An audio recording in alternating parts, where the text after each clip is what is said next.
বাংলাদেশের ত্রয়োদশ জাতীয় সংসদ নির্বাচনের ভোট গ্রহণ ও গণভোটকে আন্তর্জাতিক গণমাধ্যম গুরুত্বের সঙ্গে তুলে ধরেছে। শেখ হাসিনার পরবর্তী সময়ে দেশের রাজনৈতিক পরিস্থিতি বিশ্বমঞ্চে নজর কাড়ছে। Reuters, the Guardian, BBC, Al Jazeera, NDTV, Arab News এবং দ্য হিন্দু ভোট গ্রহণের দিন থেকেই লাইভ সম্প্রচার চালাচ্ছে। ত্রয়োদশ জাতীয় সংসদ নির্বাচনের ভোট গ্রহণ ও গণভোটকে আন্তর্জাতিক গণমাধ্যম গুরুত্বের সাথে তুলে ধরেছে। শেখ হাসিনার পরবর্তী সময়ে দেশের রাজনৈতিক পরিস্থিতি বিশ্বমঞ্চে নজর কাড়ছে। আন্তর্জাতিক সংবাদ সংস্থা রয়টার্স, ব্রিটিশ সংবাদ মাধ্যম দ্য গার্ডিয়ান, ব্রিটিশ সম্প্রচার সংস্থা বিবিসি, কাতারি সংবাদ মাধ্যম আল জাজিরা, ভারতীয় সংবাদ মাধ্যম এনডিটিভি, আরব সংবাদ মাধ্যম আরব নিউজ, ভারতীয় সংবাদপত্র দ্য হিন্দু ভোট গ্রহণের দিন থেকে লাইভ সম্প্রচার চালাচ্ছে তারা।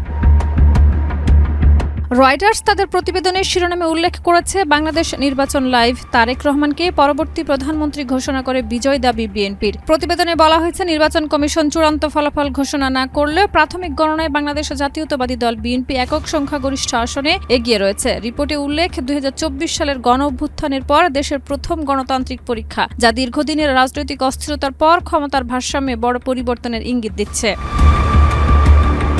বিবিসি ভোটের ফলকে তারেক রহমানের প্রত্যাবর্তন হিসেবে দেখেছে। লাইভে তারা বাংলাদেশের নির্বাচনের প্রক্রিয়া, জননিরাপত্তা ও অর্থনীতির প্রভাব বিশ্লেষণ করেছে। আল জাজিরা শিরোনামে দিয়েছে, নির্বাচনের সংখ্যাগরিষ্ঠতার দাবি বিএনপির, সরকার গঠনের প্রস্তুতি, যেখানে প্রাথমিক ফলাফলের ভিত্তিতে বাংলাদেশের রাজনীতিতে ক্ষমতার ভারসাম্যের পরিবর্তনের ইঙ্গিত দেখানো হয়েছে।